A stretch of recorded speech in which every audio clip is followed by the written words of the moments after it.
Hey, this is Dave DeCamp from antiwar.com, and this is anti-war news for Friday, September 23rd, 2022. This is the last show for the week. I'll be back after the weekend.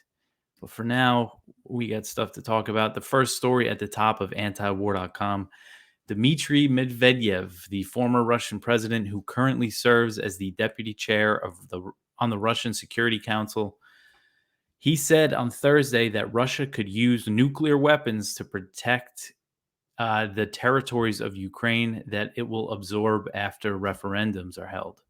So, referendums to join Russia will be held in the Ukrainian controlled territories, Russian controlled territories in Ukraine, which includes the Donbass republics of Donetsk and Luhansk, Kherson and Zaporizhia regions. And those are starting Friday. So, we're going to see reports about those referendums very soon.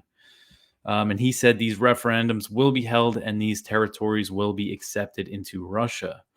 And he said that by the protection of these territories will be strengthened by joining Russia. He said, quote, Russia announced that not only mobilization capabilities, but also any Russian weapons, including strategic nuclear weapons and weapons based on new principles, could be used for such protection, end quote.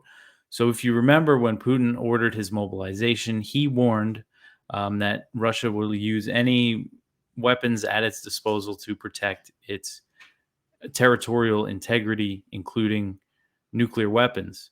And, he kind of inferred that this means these territories that they're going to absorb after these referendums. And here Medvedev is saying it explicitly, basically, yeah, that this means after these referendums, attacks on these regions are going to be treated as attacks on Russian territory. And we're telling you we could potentially use nuclear weapons.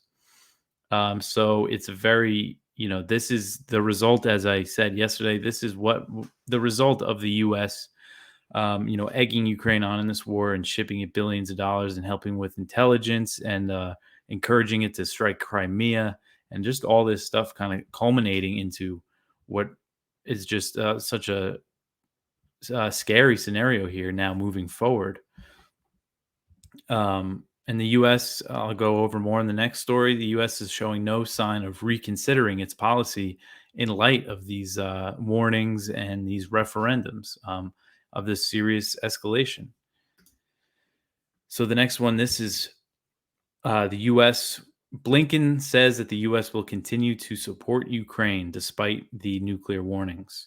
So Blinken delivered a speech to the UN Security Council on Thursday, and he signaled that there will be no change to the U.S. policy of supporting Ukraine.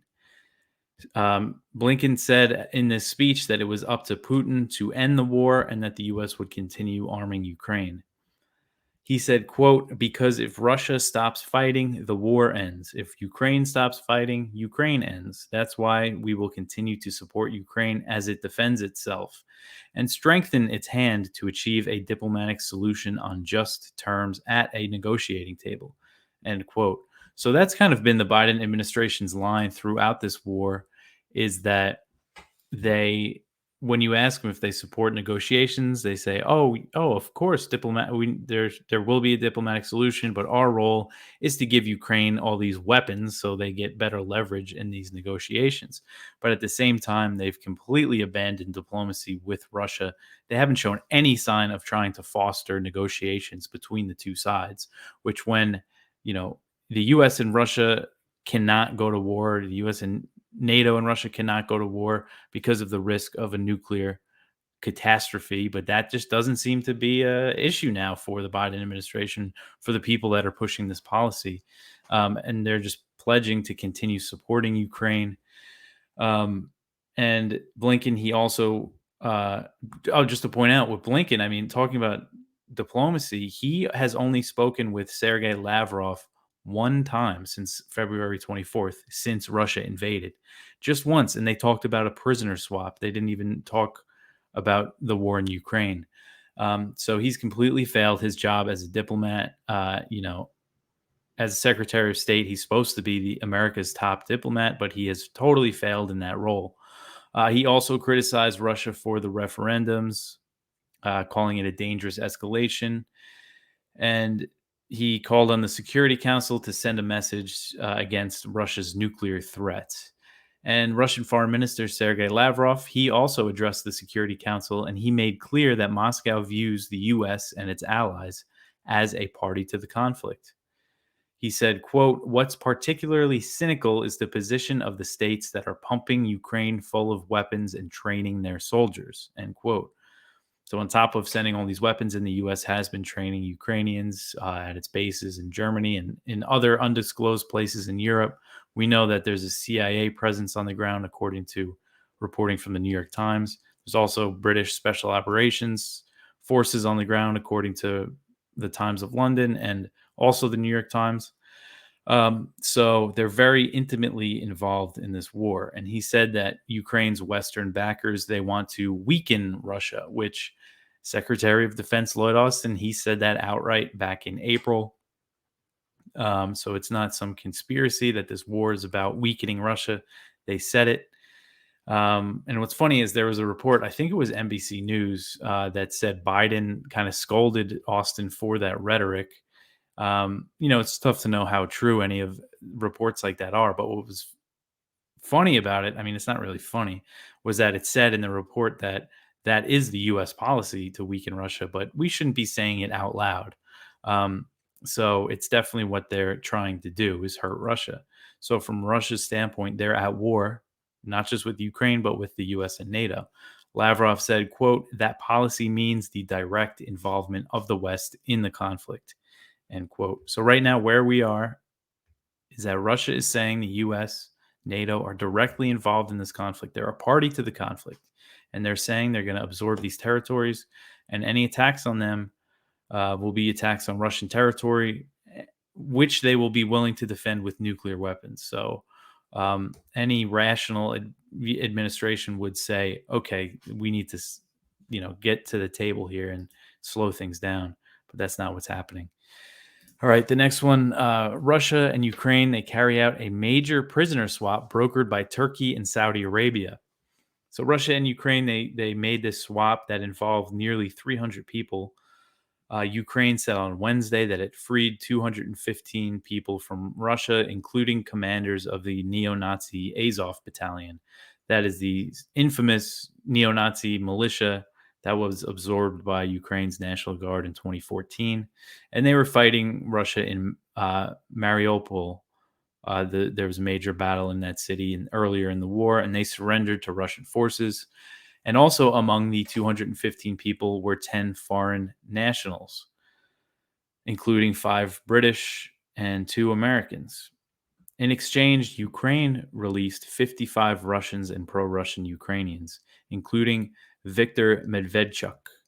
Medvedchuk is a Ukrainian politician who has ties to Putin, but he previously led Ukraine's largest opposition party in parliament, Opposition Platform for Life. That's the party name. So he was the opposition leader in parliament, but he was put under house arrest by Zelensky in 2021 before the war, before Russia's invasion. And that was over allegations that he exploited natural resources in Crimea. They've also accused him of supporting the separatists in the Donbass, which he denies. But after Russia invaded, he escaped house arrest, but he was later captured. And around the same time, Zelensky banned his party, the Opposition Platform for Life, and 10 other opposition parties. A source told, this is according to Middle East Eye, I think they have a lot of Turkish sources. So a source told Middle East Eye that Russian president, that Putin appealed directly to Erdogan, the Turkish president, to facilitate the release of Medvedchuk when the two leaders met in Sochi back in August. And Erdogan later visited Ukraine and reached an understanding with Zelensky that he could be released for about 200 prisoners of war. So for one guy, Russia released 200 prisoners of war. And then Middle East Eye also cited a Saudi official who said Saudi Crown Prince Mohammed bin Salman facilitated the release of the 10 foreign nationals, which included a British man and a Moroccan man who were sentenced to death by the Donetsk People's Republic. So if you remember, that was a big deal when it first happened. They were sentenced to death by the Donbass separatists, and of all people, the Saudis got them released. And this is what it's just interesting to see who has emerged as the brokers in this war, while the U.S. is just backing Ukraine and is not interested in diplomacy at all. It's Turkey and Saudi Arabia negotiating these deals. All right. Next one here. This is an article from Reuters. 17 members of Congress told Defense Secretary Lloyd Austin to speed up a Pentagon security review of a Ukrainian request for large armable drones, according to a letter dated Wednesday and seen by Reuters. So these are drones, MQ-1C Gray Eagle drones that could be used for airstrikes. There's been a plan to sell them to Ukraine, but it's been stalled because I believe it was the Pentagon, because of a fear that the drones' sophisticated surveillance equipment might fall into enemy hands. So that's what they're concerned about, is that these drones could end up in Russia's hands and they could get the technology to them. Even though, these types of drones, they could potentially launch strikes in Russian territory, although they could probably be shot down as well. But still, this is a pretty serious aircraft to be sending Ukraine. But Congress is hoping that they push this through quicker, and that's what this letter is about. So an escalation of military aid. That would be a pretty serious escalation, because they haven't sent drones like that. They've sent smaller kamikaze style drones. But I just want to take a moment to mention our sponsor, How the West Brought War to Ukraine by Benjamin Oblo. It is a great summary of all the U.S. and NATO and other Western provocations that provoked the war that we're seeing today. And it gets into the U.S. involvement in the 2014 coup that ousted Viktor Yanukovych, the former Ukrainian president. And the good news is the book is only $10. You could buy it on Amazon. It's about 60 to 70 pages. And he just released the ebook version, the Kindle version, which you can go buy for only 99 cents. So if you don't have the money for the book, go read the Kindle version. It's the cheapest price that you could possibly sell it at. He just wants to get this message out there. And he wants to get people reading this book and absorbing these facts. So go buy it, whether it's the hard copy or the ebook, and you support a good author who's trying to get a message out, help support the show. You could spread the word, buy some copies for other people if you think it's a good book. But that's it. And back to the news here. So the EU is split on giving asylum to Russians fleeing mobilization. An EU spokeswoman for the European Commission said Thursday that the bloc should give asylum to Russians fleeing the mobilization order, but the EU's members are not on the same page. So this is an EU spokeswoman for migration. She said that the situation is unprecedented and that work is ongoing between EU members to find a common approach. So as I covered yesterday, the Baltic states of Latvia, Lithuania, and Estonia, they've already come out against giving refuge to Russians who are looking to avoid the draft. They've shut down their borders to virtually all Russians with very few exemptions.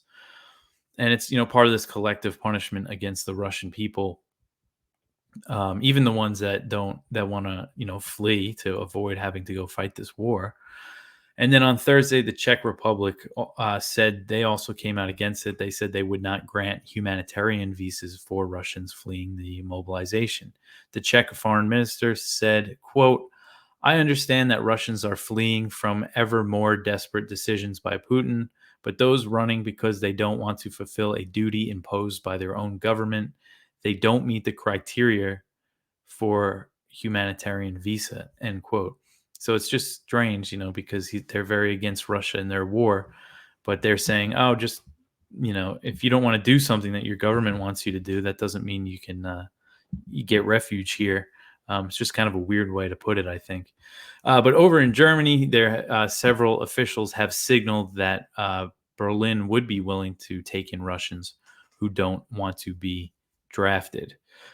This is kind of how the lines have fallen on most of these issues when it comes to supporting Ukraine and taking action against Russia. The more eastern NATO countries are more hawkish, while over in Western Europe, Germany and France are more favorable of negotiations and not as tough sanctions. Although they're still going along. At the end of the day, they're still going along with everything while their economies are really taking a hit. But I haven't seen French officials say anything yet about this. But Germany they seem interested. Um, but I just think it really shows the collective nature of sanctions and stuff, that they're really just trying to hurt any ordinary Russians for the most part, even the ones that are against the war and are willing to flee their home to avoid it. But so we'll see. I don't think the EU is really going to come to a consensus on this, and that's what the next article is also about. Is the EU not coming to a consensus on the next round of Russia sanctions? So the European Union's leadership wants to issue new sanctions against Russia in response to these planned referendums. But the EU has struggled to reach a consensus on the issue, as sanctions have backfired and Europeans are facing soaring energy prices and winter is approaching. So, on the sidelines of the UN General Assembly in New York, the EU foreign policy chief, Josep Borrell, said that the bloc would work quickly to impose new sanctions. Although he didn't detail what those new sanctions might be, he said that he's sure that they'll be able to find a unanimous agreement. But that seems unlikely, as there is growing opposition to this policy, which is being led by Hungary. Hungary has been the most outspoken in its opposition to sanctions, forced them to alter other sanctions. They've been exempt from the Russian oil ban that's supposed to take effect in December, because they're very reliant on Russian oil and they're landlocked, and they get everything for the most part, by pipelines. So that's just not feasible for them. But the country's governing party, Fidesz, which is led by Prime Minister Viktor Orban, they're saying that they're going to hold a national poll on sanctions policy to see how much popular support it has. So they're going to poll the people of Hungary and say what they think of EU sanctions. And, they're saying this. Hungary's saying that the sanctions are causing harm. They're destroying Europe's economy, and that they have to convince European decision makers, the members of the elite, as they are calling them, that they should not maintain the energy sanctions. Not just that they shouldn't add more sanctions, that they should not maintain the sanctions. Sounds like they're calling to lift the sanctions, to scrap sanctions. And this poll would be an informal survey known as a national consultation. They've done this for other issues, Orban's government. And Hungarians, they can complete it online or by mail. And the results of the poll could be used to debate sanctions with the EU. And Hungarian media reported this week that Orban favors scrapping sanctions on Russia altogether. And foreign policy decisions in the EU, they need all 27 members to agree. Hungary's been fighting this stuff, but they're also, the EU's trying to cut them, to not give them funding and things like that. So they've also gone along to some extent.